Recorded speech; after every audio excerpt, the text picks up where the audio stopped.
a time, in the deep mountain forest, there lived an old monk and a young monk. The old monk was master, while the young monk was his disciple. The old monk was a great practitioner of meditation. He used to spend a lot of his time meditating.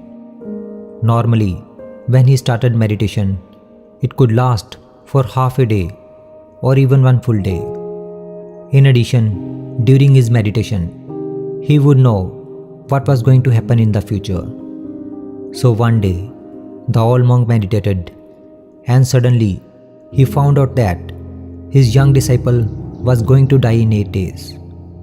Therefore, the master called the disciple and said, "Dear, I am going to give you 8-day holiday so that you can go home and see your family." "Really? That's very good, master. Thank you," said the young monk.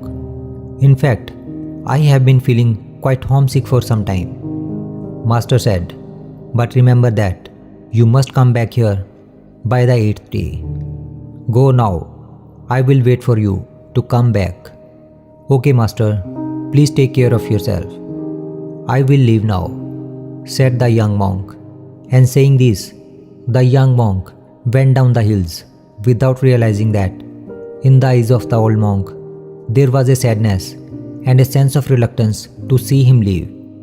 After a long walk, on the way, disciple stopped at the bank of the stream to drink some water as he was getting thirsty. Then he saw that there was an ant's cave in which countless ants were going in and out. He stayed there to watch for a while with interest. And when he was just about to leave, he saw that the water of the river was rising. He said to himself, "Oh, the water level of the stream is rising. The ants will be drowned if it kept rising like this." In fact, it was raining upstream for last few days continuously, and therefore the water level at the downstream was starting to rise. He quickly took off his clothes and put some hard soil in it to make a protection wall along the cave. Not only did he manage to stop water from covering the cave, but also he skillfully diverted the flow of the water to somewhere else. And so he saved the lives of countless ants. After that, he left from there and reached his home. The 8 days passed quickly. As 8 days passed, he remembered that he had to reach back to his master on the 8th day. He left to go back to his master.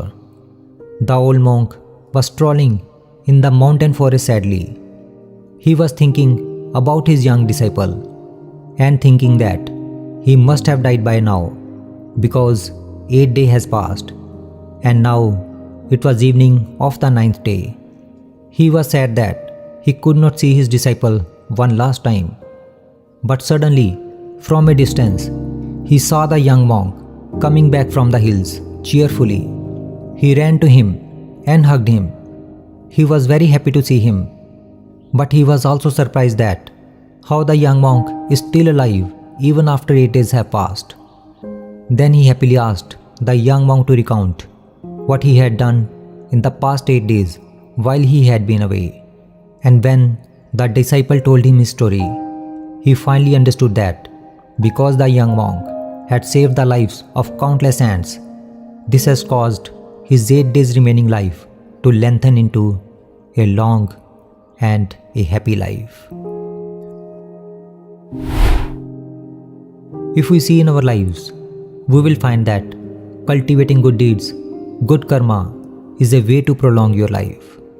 The result of doing good deeds will not necessarily increase your life, but it can also bring abundance of happiness in your life. It can make your destined big troubles to become small and ineffective. Because just as we get sorrow by doing bad deeds, in the same way, we receive happiness in our life by doing good deeds. This is the principle of karma, that what we give comes back to us many times more. It is not necessary that you should have money to do good deeds. Wiping the tears of crying is also a good deed. Consoling someone in grief is also a good deed. Giving motivation to the demotivated person is also a good deed. All in all, to remove someone's sorrow is a good deed.